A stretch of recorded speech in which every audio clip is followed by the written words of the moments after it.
Thank you all for being here today. My name is Jill Clark-Golub, and I live in the Washington, D.C. area, and I am an activist in solidarity with the people of Nicaragua. And I thank you all for being with us this evening to learn more about what we can do to inform Congress about the RENACER Act and how damaging it would be for the Nicaraguan people. We have with us the speakers who were announced in the webinar announcement: Barbara Larkham, Arnie Matlin, and Jennifer Attlee. You've received their bios, so I'll just let us go ahead and get started with our first speaker, who is going to explain to us a little bit about the effect that sanctions have. Barbara from Casa Baltimore Limay, you have the floor. Hello, everybody. This webinar is for people who want to go beyond just pasting a quick message to their own congressperson or senators. There's already enough information on the Alliance for Global Justice website for you to do that. This website that you see here on this screen is the way to do that. Okay, go to Alliance for Global Justice or afgj.org.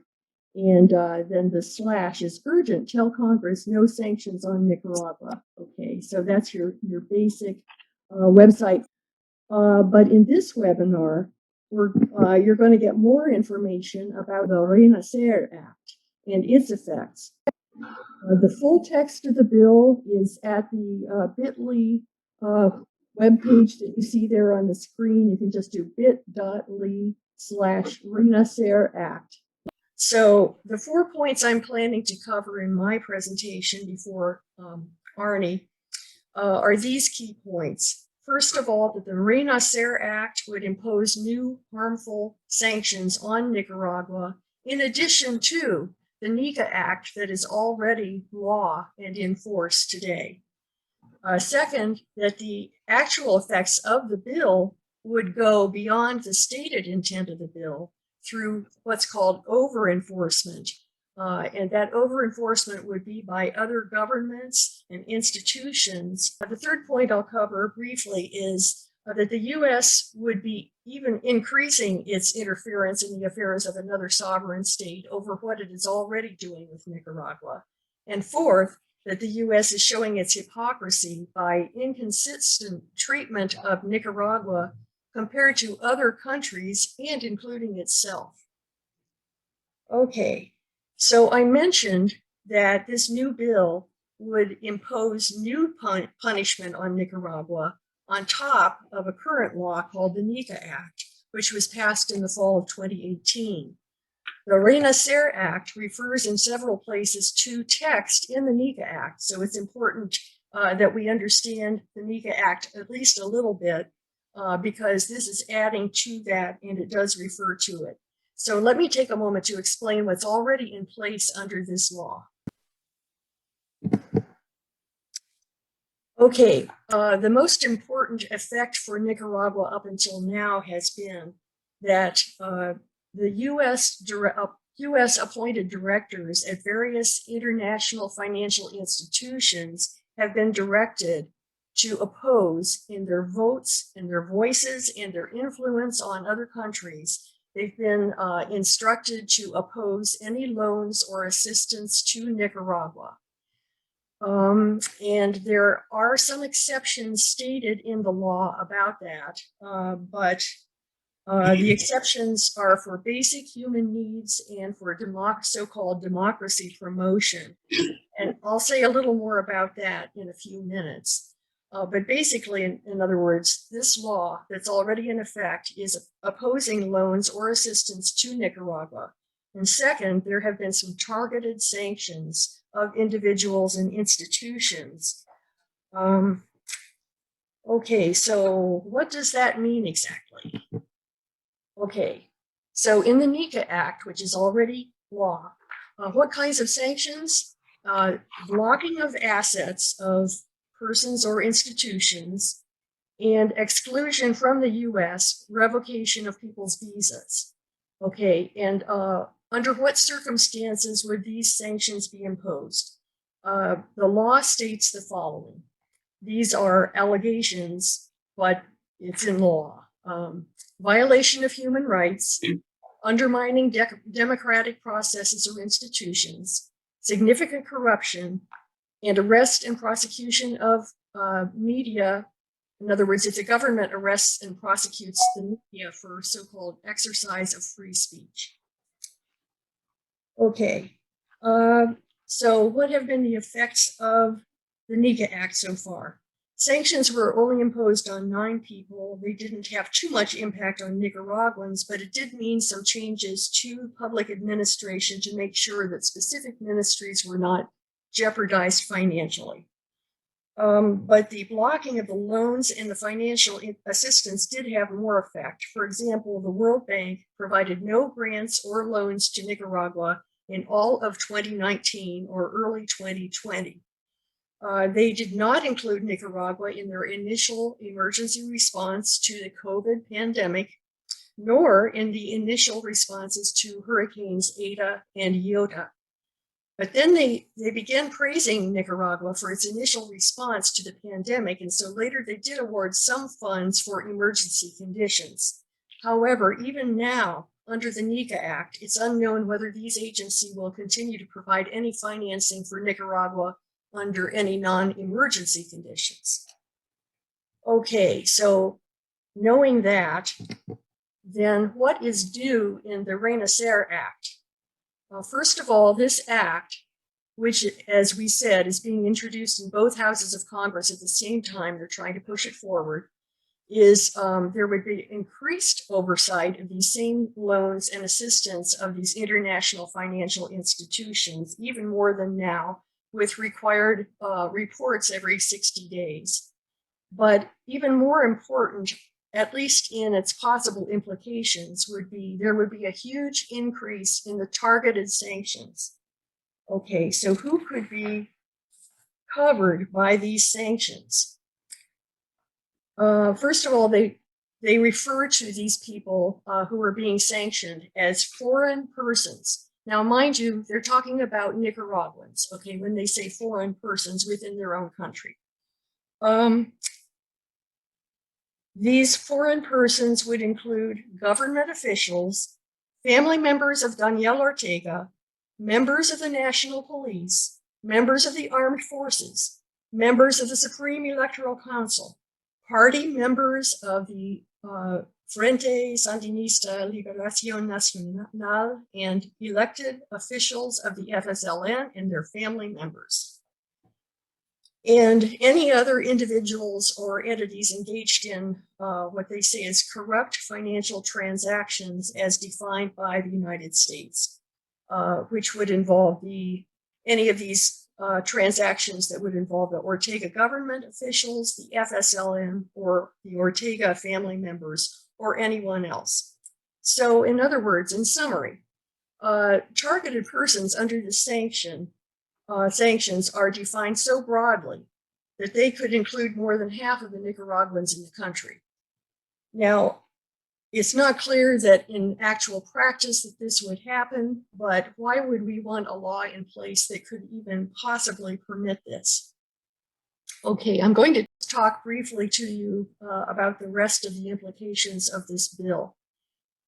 Section 6 of the Act also talks about working with diplomatic partners, and they specify Canada, the European Union, member countries of the European Union, and governments of the countries in Latin America and the Caribbean. In other words, they want to try to influence many other countries to also impose the same kinds of sanctions that the United States would be imposing. Now, I said that I would talk for a minute about over-enforcement. The idea that there's not only what the law, if it passed, would require, but also the fact that many international financial institutions or other organizations might tend, out of nervousness and wanting to make sure that nobody comes down hard on them, they might over-enforce. And we see an example of that already in what happened with the NICA Act. You know, that Nicaragua did not receive any financial assistance from the World Bank, just as one example, for a year and a half. And that was because, in fact, even before the NICA Act got passed, that was the case because of U.S. pressure. So it's very likely that the U.S. could put even more pressure than on these institutions to over-enforce in the future. I'm just going to mention the last 2 points very quickly because I think they're obvious enough already. One is that this RENACER Act would be just one more way of allowing the U.S. to interfere in the sovereign affairs of another country. And also it seems hypocritical, at the very least, and inconsistent that it would do so. For example, it requires in Section 10 that there be a report on human rights abuses in Nicaragua within 90 days of passage. Why has the U.S. not expressed the same level of concern about Colombia or Honduras? Because these countries are seen as reliable clients of the U.S. And similarly, in Section 11 of the RENACER Act, it talks about supporting freedom of press and information and says that within 90 days of passage, there should be a report on obstacles to free press and a listing of media owned or controlled by Daniel Ortega and his family. But there's no requirement that such a listing of media owned or controlled by any other political parties or the opposition to the government have such a list and be reported. Okay, I'll stop there. Thank you.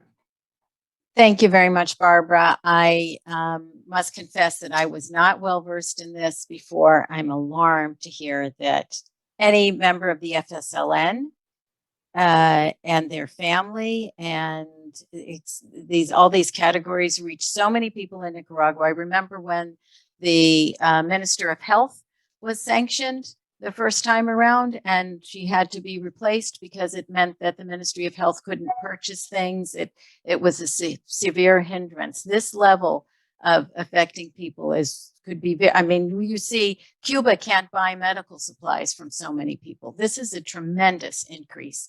So with that, I look forward to hearing what you have to say, Arnie, and I'll give you a heads up after 11 minutes. Thank you, Jill, and thank you, Barbara. So Barbara spoke to you about sanctions, and I'm going to speak to you about lies.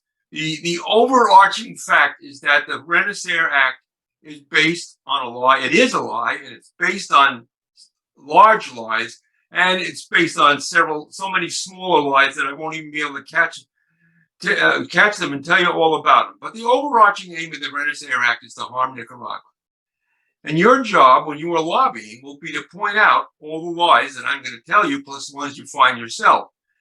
Now, even the U.S. won't just say, we hate Nicaragua and we want to harm them.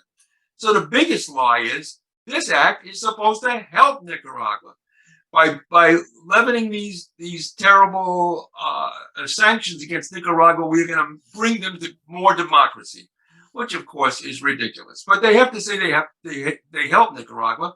In order to help Nicaragua, they have to proclaim that the RENACER Act will fix 3 serious problems that they tell us Nicaragua has. I'll come back to these problems time and again, but let's go over them the first time. 1, Nicaragua is ruled by a despotic dictator. And the proof for this is that the government controls the media and the government crushes dissent. Okay, so that's despotism.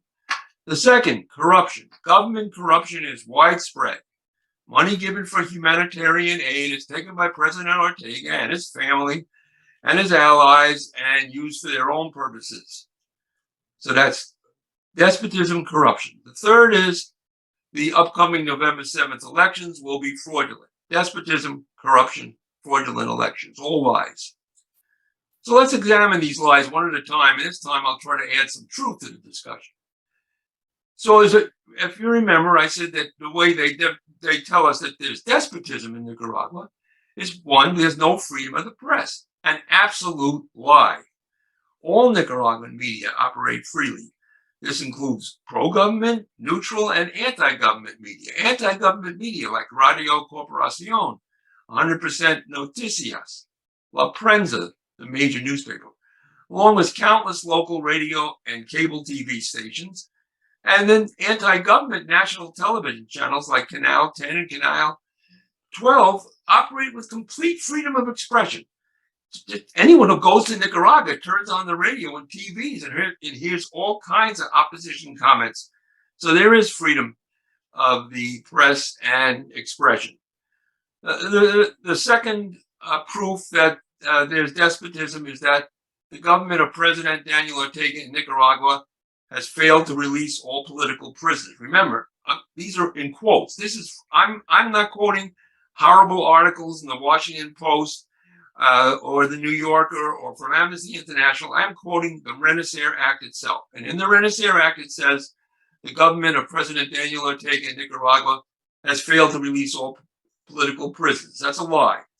In fact, in June 2019, Nicaragua granted an amnesty to all opposition activists imprisoned for crimes. They were not political prisoners, they were criminals committed during their violent failed coup attempt. Opposition leaders of the failed coup attempt who didn't themselves commit crimes were never imprisoned, so they didn't have to be released. Okay, so much for despotism. The second lie, corruption. The RENACER Act routinely mentions, quotes, significant acts of public corruption in Nicaragua. I mean, it acts like it's the given. In fact, international lending organizations have affirmed that their Nicaragua portfolios are managed with transparency, with efficiency, with honesty, with integrity. And these are not lenders who you think would be particularly pro-Nicaragua. These include the World Bank, the IMF, the International Development Bank, and the Central Bank for Economic Integration. The money is not used for corruption. It's used for poverty reduction, for economic development, especially in health, education, water, energy, roads, sanitation. Second lie that I've just refuted. One was despotism, two was corruption. Three, elections will be fraudulent. The RENACER Act uses the anti-Nicaraguan words of the Organization of American States as a cover for their own lies. Now, the OAS is based in Washington, D.C., and it's an open secret that the U.S. plays the tune and the OAS dances to it. And ironically, Nicaragua has just approved major electoral reform laws which incorporate criteria agreed to with the very same OAS after the 2016 Nicaraguan elections. Despite that, to prove that the elections will be fraudulent, the RENACER Act quotes the OAS when it says the OAS resolution called on the Ortega government to accept the deployment of domestic and international electoral observation. Why should Nicaragua be forced to accept electoral observation missions? The OAS, does the OAS demand that Nicaragua send electoral observation missions to the U.S.? No. We have to send them to Nicaragua, but not the other way around. Nicaraguan elections are fair, free, and honest, and they don't need election observers to demonstrate that. Incidentally, the new electoral reform law is very interesting, but very complicated. And if you're interested, you can go to the website Tortilla Consal, and there's a brilliantly written article in English, in Spanish, translated into English, that tells you about the election reforms. Okay, now I'm going to tell you a few specific lies. Those were the great overarching lies. I'll tell you some specific lies, factual lies within the RENACER Act. And you can use these to a certain amount. One tool we have in our toolbox is ridicule. And you can go to the senator's aide and say, does your senator really want to sign an act that has these things in it? Okay, I'm going to tell you three of them. The first one, quoting the RENACER Act. On April 21st, 2018, Nicaraguan journalist Angel Gajona was killed while broadcasting live on social protests in the country. Now, the RENACER Act doesn't specifically say that he was killed by the government, but it's clearly implied.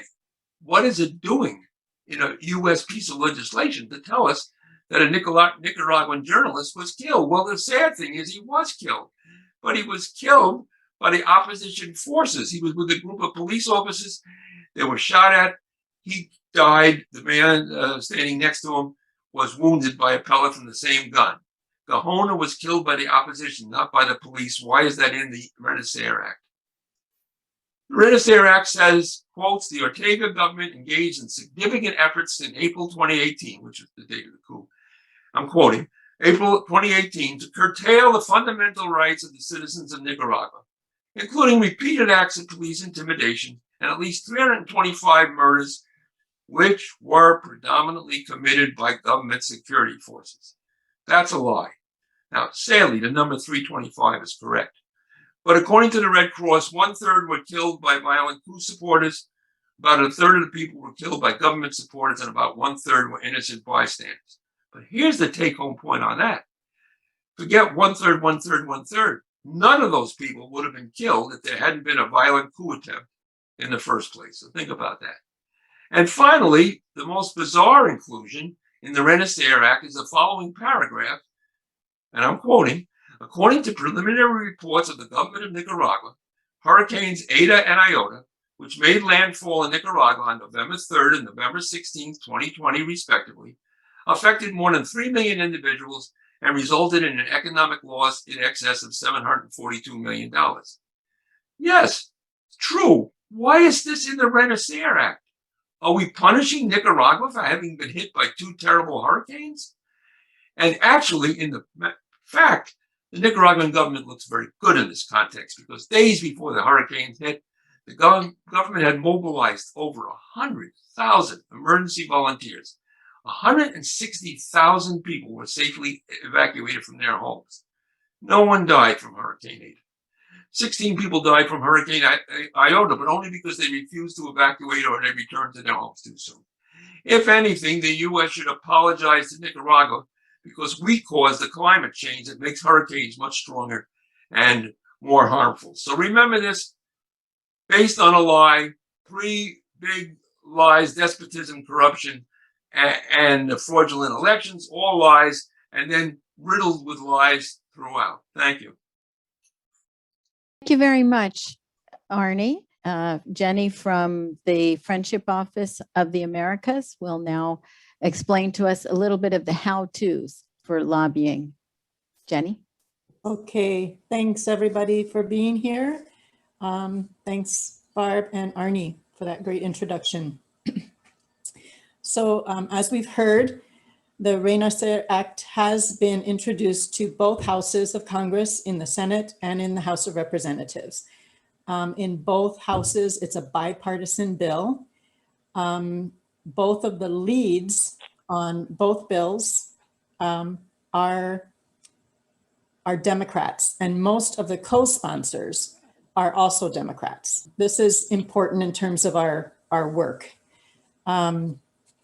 So we'll start with the Senate and just sort of walk through the chronology of how things have evolved. So in the Senate in March, Senator Menendez from New Jersey introduced the RENACER Act into the Senate. He is the chair of the Senate Foreign Relations Committee. So this is a big signal to the Senate that this legislation is coming through the chair of the Senate Foreign Relations Committee. That's a big signal that the committee wants this to happen. The bill had 5 co-sponsors, 1 Republican and 4 Dems. And 4 of those co-sponsors, 4 of the 5, are also members of the Senate Foreign Relations Committee. So this is a lot of committee members on this bill. And this is the key committee that's going to see this bill if it gets to committee. In press releases and commentary in the press about the bill when it was introduced, they emphasized that they needed it to move fast. It needs to be in place ahead of the elections. And a timeline was floated May or June that they would like to have this done. So immediately, many of us who are working on this organized an advocacy alert, and NICANET and the AFGJ put it out on their platform, and others then replicated it. And the advocacy alert, when it landed in the Senate, was asking for calls and emails to senators just with a very basic act: do not support this bill. So that wave of advocacy happened immediately in the Senate. The next stage of this bill was that we got word in April that Representative Series, who's another Dem from New Jersey, was going to ask the chair of the House Foreign Affairs Committee to also co-sponsor the RENACER bill in the House. So Representative Series is starting to talk about in early April that he's going to do something about Nicaragua. He's going to present this bill, and he wants to secure co-sponsorship from the chair of the House Foreign Affairs Committee, and is beginning to reach out about that. We heard about that, and there's a unique window of opportunity there because the chair of the Foreign Affairs Committee in the House has just changed hands. For many years, it was Engel from New York, who's a Dem, but fairly conservative and very aligned with the State Department in terms of Central America. So he lost his election, and Gregory Meeks became the chair of the Foreign Affairs Committee. And Representative Meeks is also from New York, but does not yet have a set position on Central America or Nicaragua, is not quite in the clutches of the State Department in the same way that Engel was. So there was a window of opportunity here.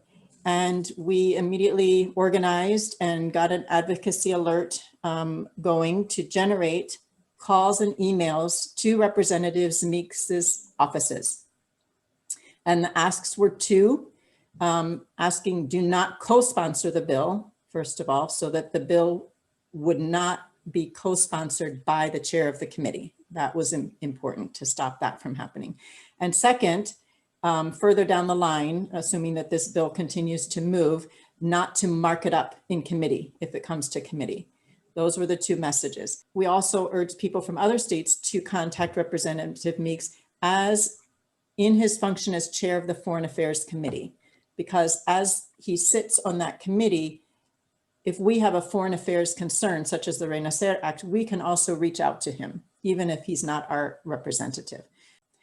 And we needed to make sure that he had heard from us and that our calls and emails could generate some pushback and generate a position that he was hearing from constituents that we wanted him to take. And that was really important because what we're hearing is from members of Congress and staffers is that members of Congress are hearing a lot from USAID, NED, Freedom House, etc. They are working Congress. They put a lot of money into the opposition. They are aware and stating that it's fractured and cannot win the election, and that the US needs to step up punitive measures. And that RENACER is part of this stepping up of punitive measures in advance of the elections. So it was really important for members of Congress to be hearing from others, because there are some staffers and members of Congress who have some historic memory and also have been seeing the impact of US policy, intervention, sanctions in Honduras since the coup in 2009 and seen what has happened there. They're seeing what's happened to Venezuela, to Cuba because of sanctions, to Bolivia because of the intervention after the election there that brought in a far-right extremist government for a short period of time. And there are people in Congress who are concerned, and they need to hear from us so that they can point to constituents, so that they can say, we're hearing concern from our constituents. And they also need timely, accurate information about what's really happening. They need to hear from us who have friends, who have family, who support organizations and projects on the ground in Nicaragua. They need to hear from us about what we see and hear and know from our daily conversations, from our work on the ground. They need to hear what's really happening. So it's really important that we show up in this space and share our position and our concerns, because we can have an impact. And so on April 30th, Representative Series did introduce the RENACER Act into the House. and Representative Meeks, as chair of the Foreign Affairs Committee, did not co-sponsor that bill. So that was really important, and our advocacy helped to make that happen. But the bill was introduced, and it is a bicameral bill, so it's the same text as the bill in the Senate, same text, and it's in both houses. And when it was introduced, it was stated that this builds on the NECA Act, and there was a recognition that it builds on the work of Representative Ross Leighton, who introduced the NECA Act. And many will remember back to 2018 when there were photos of the opposition meeting with her in her office in the States and actively supporting the opposition. So in the House, the bill has 8 co-sponsors, 3 Republicans and 5 Dems. Of those 8, 6 are from Florida. So this is a really Florida-based co-sponsorship cohort for this bill. It will go to the Foreign Affairs Committee and the House Financial Services Committee, because the Financial Services looks at anything that has to do with banks and finances. And the chair of that committee is Maxine Waters, a Dem from California. And we also have set out an advocacy alert and generated calls and emails to her office with the same ask: do not co-sponsor or mark up this bill. So that's where things are right now. I just wanted to speak briefly about what the advocacy does. What it does show our potential allies in Congress, and even if they're not our allies, that there is an active, concerned constituency that is informed and active on Nicaragua and concerned about US intervention and is speaking up and is vigilant and is watching. It also helps to slow the process down. This RENACER Act needs to happen quickly because they want it to have an impact to influence the election. So they need it to go quickly, and we need to slow it down so that there can be more oversight, more questions asked, more facts, more truth, more dismantling the disinformation. And what the advocacy does is it starts to slow the process down, because members of Congress are going to have questions for their colleagues when their colleague asks them to co-sponsor the bill, and they're hearing from us, from constituents, that no, we don't want you to support, and this is why.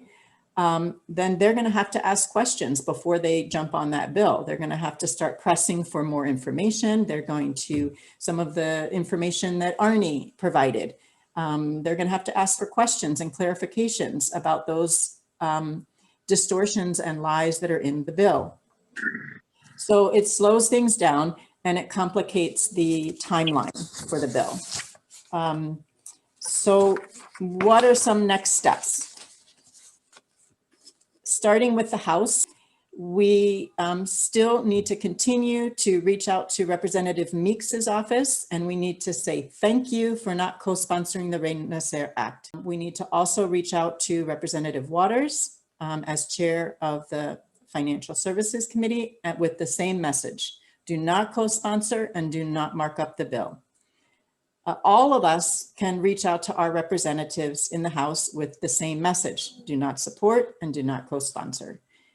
And also, the reason why it's important to reach out to all of our reps is that they may be approached to co-sponsor, and we don't want them to do that. And we also need to start building a foundation of a group of members of Congress who are hearing from us with accurate, factual information about what's happening on the ground. The other place that it's important to work are members of the Foreign Affairs Committee in the House that are potential allies, because they can help to elevate the level of debate and discussion if it does go to committee.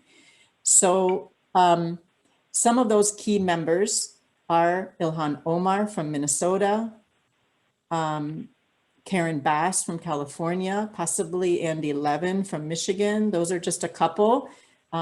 These are things that we can keep working on to identify other important potential allies in that committee, but those are a few. Moving on to the Senate, again, our own senator, and with the same ask, don't co-sponsor, don't support it if it goes to committee. And there are some, it's also important to look at that committee in the Senate too, the Foreign Relations Committee. As I said earlier, there are 4 of those co-sponsors on the bill are members of the committee. That's a problem. But there are also some members of the Foreign Relations Committee in the Senate that are not co-sponsors. And we need to reach out to them. 2 that are key are Cory Booker from New Jersey and Merkley from Oregon. Those are some key. We already know that Merkley has been hearing from people and is looking into it and has asked his staff to look into it. And that's really key because Merkley has a bill on Honduras that shares some of the co-sponsors. So if he gets educated and concerned about the RENACER Act, he could possibly help us to influence some of the current co-sponsors on the RENACER Act. The other avenue is to contact the co-sponsors in the Senate and ask them to withdraw support and explain to them why. So these are all things that we can do. How do we do it? We're meeting on an ongoing basis. We're tracking the legislation. We're tracking what's happening in Congress, and we'll continue to put out alerts via AFGJ that really walk you through how to do it. It has all the alerts will come out on your email. They have the basic information about what's happening and what is needed at the moment, how to do it. It'll have a script with the basic message and how to follow up. And in terms of who you need to contact, we're wanting people to contact both reps in the House and your senators. It's best if you can call the local office and the DC office. At the local office, you can register a concern with constituent services. It's really important that those concerns get logged into the book because the staffers are looking at those on a weekly basis. And in DC, it's really important to try to get to the foreign policy staffer. You just have to ask whoever's on the phone to put you through to that foreign policy staffer, leave a message, ask them to call you back, persist. Sometimes in the alerts, we can give you that contact information if we have it, but we don't always have it. If you can't get through the foreign policy staffer, talk to anybody. Just say, this is the message, pass it on to the foreign policy staffer. So calls are always best, and to develop that personal relationship. Emails are second best, and that also helps. The alerts usually have a quick email option that you can click, or you can write your own and start to develop your own relationship.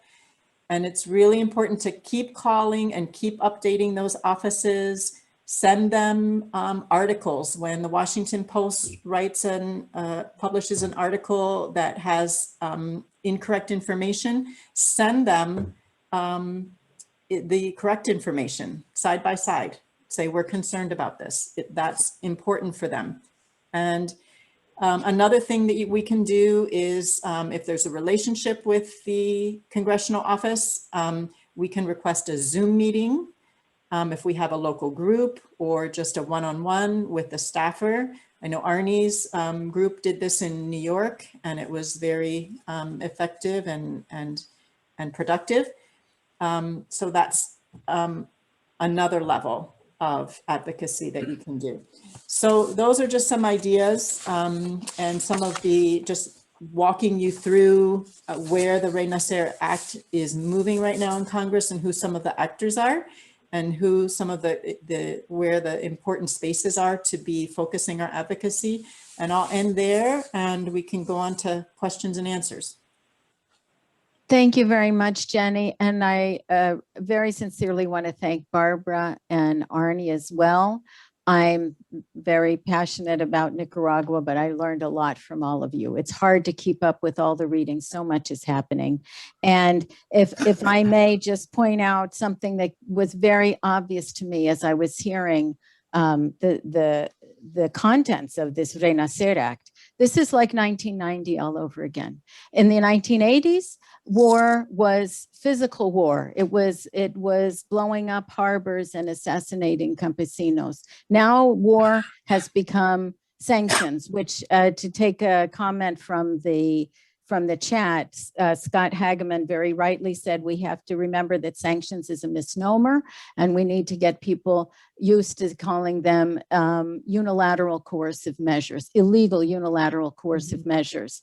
And so now they're putting a gun to the, I mean, it's so obvious why they're rushing this through. They want the Nicaraguan people to know that if they reelect an FSLN government, that they are going to have to be like Cuba and not be able to get medicines when there's a health emergency. They're going to be like Venezuela and have their assets seized, their economy strangled. I mean, the number of people that they're talking about sanctioning, this is serious, and I am alarmed. If I may start off as somebody who was on a delegation to Nicaragua last year, and I have people that live in Maryland where I live we were going to report back to Congress, but the pandemic happened after we returned. But now we can have virtual meetings with them.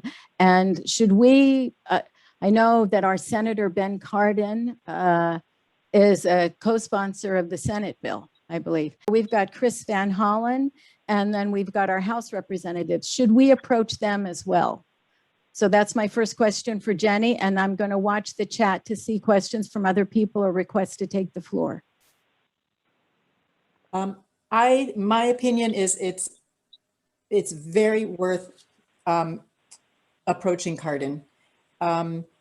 Cardin has some background. He has been educated on Honduras for many years, and he knows the extreme distinction and difference between what's happening in Honduras and what's happening in Nicaragua. And he knows that Nicaragua is a stable, safe country that is not generating huge outflows of people who are fleeing their own country because it's been made unlivable. And he has that background, and he needs to be reminded that this is going to create another situation like that. And he needs to do the right thing. So I think it's definitely worth talking to Cardin because he's a co-sponsor and he's also on the Foreign Affairs Committee. So in terms of both of those roles, it's really important. And it's real. Van Hollen is also on that Foreign Affairs Committee. And so it's really important to reach out to him because he can help to, if you can talk with him and they will be talking to each other. So both of them in Maryland, I think, are very important. Jenny, just to clarify for everyone on this call, should they also contact their own representatives and senators? Because we talked about these key people, but should we also approach our own representatives? Mm-hmm. My advice is that everybody should, in addition to the committee, the key committee members, everybody should contact their own representatives and senators. Absolutely. And educate them, keep sending them things, not just once, lay on a couple of calls, remind them, register, keep it showing up weekly that this is a concern, that you're watching it, that you don't want this to be supported and you don't want it to move in committee because it will just help to build a foundation. It helps to build a message that's circulating. They talk to each other, staffers talk to each other. If it starts showing up in the weekly call logs, they notice, people pay attention. And so it's something we can do, and it does have an impact. I do see a question about asking for a meeting with the Foreign Relations aide in DC via Zoom. So how does one go about doing that?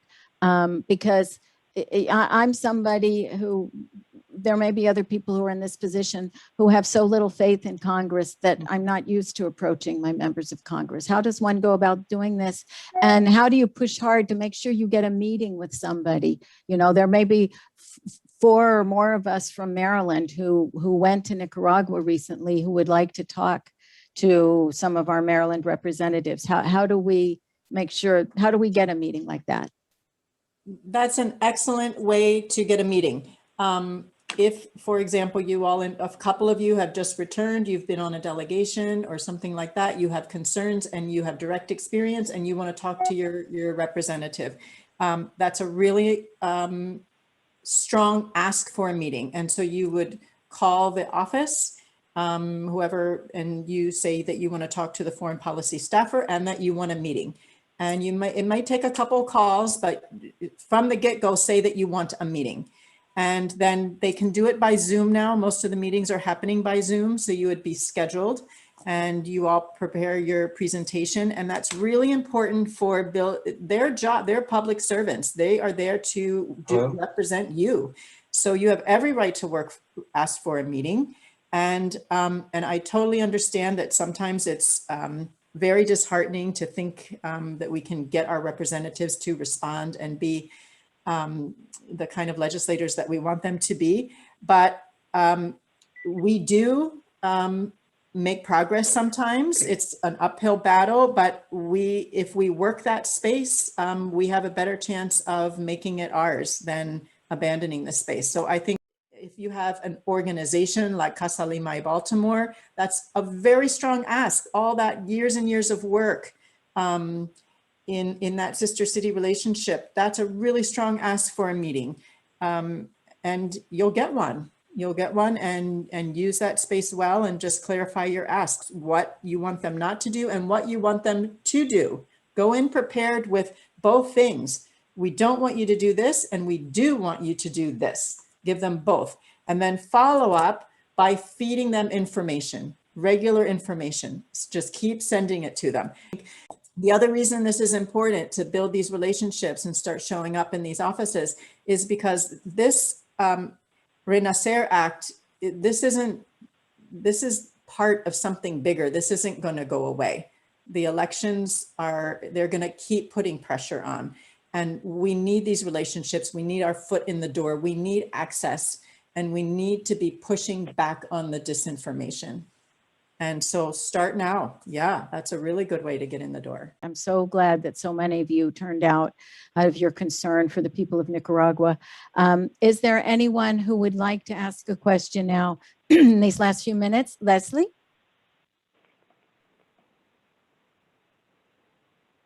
Hi. Actually, it's not a question, it's just a suggestion. We've been doing working with Congress. I don't call it lobbying because we don't have the money to call it lobbying, but we have the power to move people to come with us and to speak up. One thing, I think someone said that US citizen, you have to be a US citizen to work with Congress. I didn't become a US citizen until 10 years ago, and I have been doing this since the 1980s. So don't let anyone tell you that because you're not a US citizen, you cannot speak to people in Congress because they are affecting the entire world with the policies that are mandated in Washington, DC. So if you know anyone who is not a US citizen, encourage them. And one thing that I have to say is that you have to speak from your own experiences, your own heart. If you know people from Nicaragua, if you have been in Nicaragua, if you have read news about Nicaragua, help them because these folks in Congress have so many issues. And also remember that they have paid people who are full-time with the other side of the story. So we don't have the money, but we have the people. So it's the number of people that count, and it's the message that we have to give them. We are not there for money purposes. We are there for justice and against sanctions because sanctions are cruel. Thank you. That's what I wanted to say. Thank you for that very inspiring remarks. Barbara, I see your hand up. Yes, I have to echo what Leslie said and then also add, not only do we have a passion for justice for Nicaragua, but we have a real love for Nicaragua. And I think if we carry that in with us as we're talking to these Congress people, that is really going to help. We really do love Nicaragua. I wanted to ask Jenny a question. I noticed a couple of weeks ago that there was some lobbying work being done by Northern Triangle activists. And it seemed like they were pushing for the United States not to give aid, military aid, to their countries.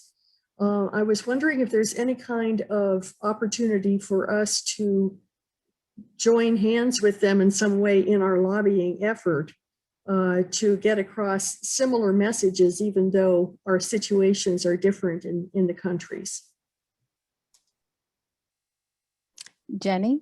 Yeah, it's complex because Nicaragua is quite an exception in the region where the Northern Triangle countries have been really cultivated and by the US to be sort of faithful clients.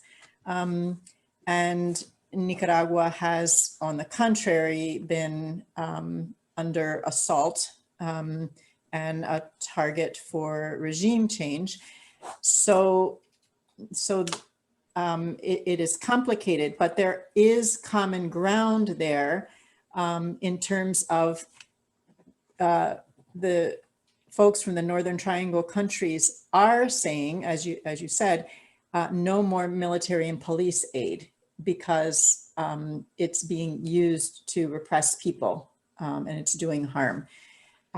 And it's a form of intervention, and it's a form of using those forces to police neoliberal policies and extractive industries.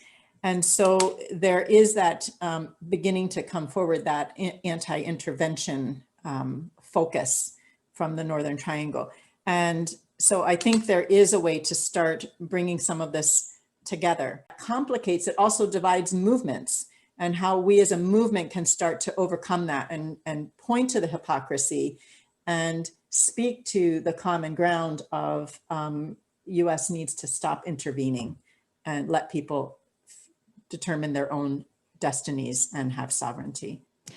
Thank you so much, Jenny. I think that is an excellent note on which to end. If you live in Maryland, you will definitely be hearing from me soon. And I hope that people in other parts of the country will do this as well, and that we can learn from each other and tell each other. Perhaps we can report back through the Nicaragua Network listserv, which we will also invite you to join, so that we can let each other know what we're hearing and what are good resources to share. Thank you again, everyone, for attending tonight, and we'll see you soon. Bye-bye.